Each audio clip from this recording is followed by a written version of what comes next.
सपा नेताओं ने अयोध्या में बुलडोजर चलने के बाद बौखलाहट में हद ही कर दी।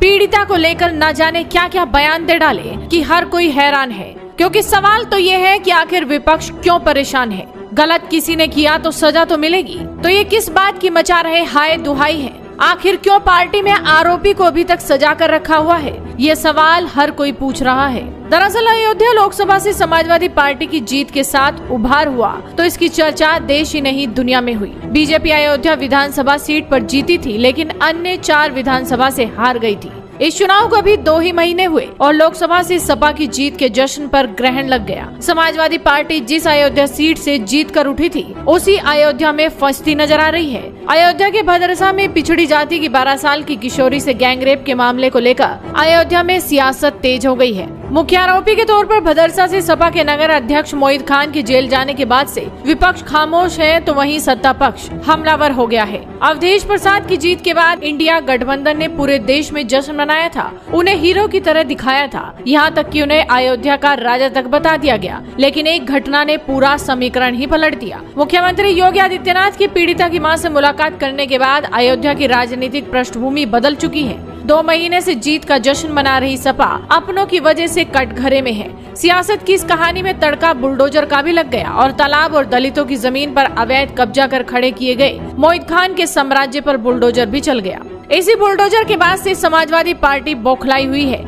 अखिलेश यादव जहां ट्वीट की राजनीति खेल रहे हैं, तो वहीं सपा नेता मोहित खान के समर्थन में उतरे हुए हैं। हालांकि उनका कहना है कि वो पीड़िता के साथ भी खड़े हैं, लेकिन जब तक आरोप साबित नहीं हो जाते वो क्यों मोहित खान को पार्टी से निकाले। सपा नेता अबू आजमी ने तो बेहद ही बेतुका बयान दे दिया कि लोग मुख्यमंत्री से मिलने के लिए चिल्लाते हैं, लेकिन अपॉइंटमेंट नहीं मिलता। लेकिन ये मुख्यमंत्री के पास जाकर फौरन बात कर लेती है और मुख्यमंत्री से 5 मिनट में मुलाकात हो भी जाती है। बहुत सारी पीड़िता ऐसी हैं जिन्हें समझाकर बुलाया जाता है। अबू आजमी ने आगे कहा कि अगर बलात्कार सच में हुआ है तो उन्हें फांसी होनी चाहिए, लेकिन बार बार समाजवादी पार्टी का नेता मुसलमान है, यही दिखाया जा रहा है। समाजवादी पार्टी और मुसलमान दिखाने की क्या जरूरत है? इसके अलावा क्या कुछ कह रहे हैं दूसरे सपा नेता, आप खुद ही सुनिए। बिटिया के साथ दुर्व्यवहार हुआ है। समाजवादी पार्टी उस घटना की घनघोर निंदा करती है। समाजवादी पार्टी उस पीड़ित परिवार के साथ है। जिस बच्ची के साथ यह दुर्व्यवहार हुआ है, समाजवादी पार्टी इस बात की मांग करती है कि जो भी दोषी हैं, जिन्होंने ये दुर्दांत वारदात को अंजाम दिया, गलत काम किया, उनके खिलाफ कठोर से कठोर कार्रवाई की जाए।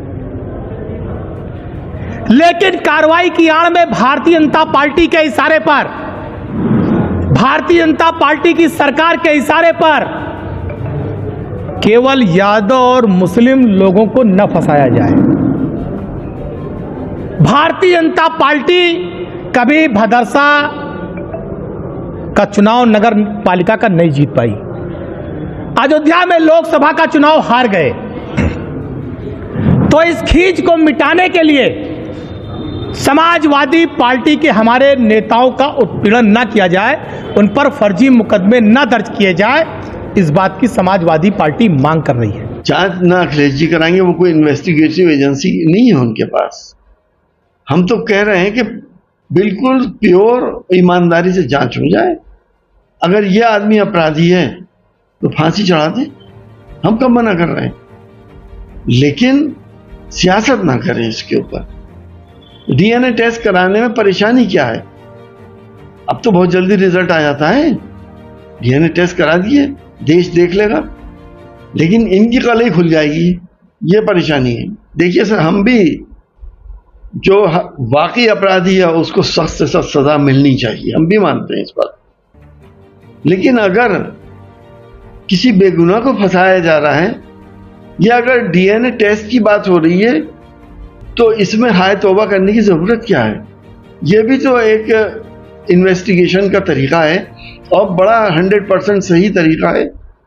डीएनए टेस्ट हो जाए, नॉर्को टेस्ट हो जाए और ये पता चले कि वो अपराधी है, तो ये टेस्ट कराने में आपको इतनी परेशानी हो रही है। कहीं ना कहीं चोर की दाढ़ी में तिनका तो है ही। हम तो चाहते हैं कि क्लियर हो, अगर वो आदमी इसमें अक्यूज है या अपराधी माना डीएनए टेस्ट में पॉजिटिव है, तो जो सबसे सख्त सजा हो उसको मिलनी चाहिए। लेकिन बिला वजह किसी को अगर आप फंसा के राजनीति करें, समाजवादी और बीजेपी करें, ये शोभा नहीं देता। यदि वो अपराध करता है तो वो उसका व्यक्तिगत कैरेक्टर है और उसके लिए उसे जो कानून में सजा है वो मिलनी चाहिए। लेकिन इसके लिए किसी पार्टी को, किसी नेता को उससे जोड़ के राजनीतिक फायदा उठाने की कोशिश करना, ये इसमें उनकी दूषित मानसिकता का परिचय देता है। मैं आपसे निवेदन पूर्वक आग्रह करना चाहता हूं कि क्या अयोध्या में जो बेटी के साथ यह जघन्य घटना हुई, इस घटना की जितनी निंदा की जाए कम है, लेकिन क्या इस घटना की आड़ में गाजीपुर में करंडा थाना क्षेत्र के कुशंदेपुर गांव में जो 2.5 साल की बच्ची के साथ दरिंदे ने दरिंदगी की है, बलात्कार किया है, लड़की मरणासन है, इस घटना का कहीं वर्णन है? इस घटना की कहीं चर्चा है? अभी की घटना है, क्यों नाम नहीं लिया जा रहा उसका? तो आप अंदाजा लगा सकते हैं कि किस तरह की राजनीति खेली जा रही है। जहां सत्ता पक्ष के नेता पीड़िता के घर जाकर मुलाकात कर रहे हैं, तो वहीं सपा के नेता सिर्फ बयानबाजी में लगे हैं। देखना यह होगा कि इस मामले पर आगे क्या एक्शन लिया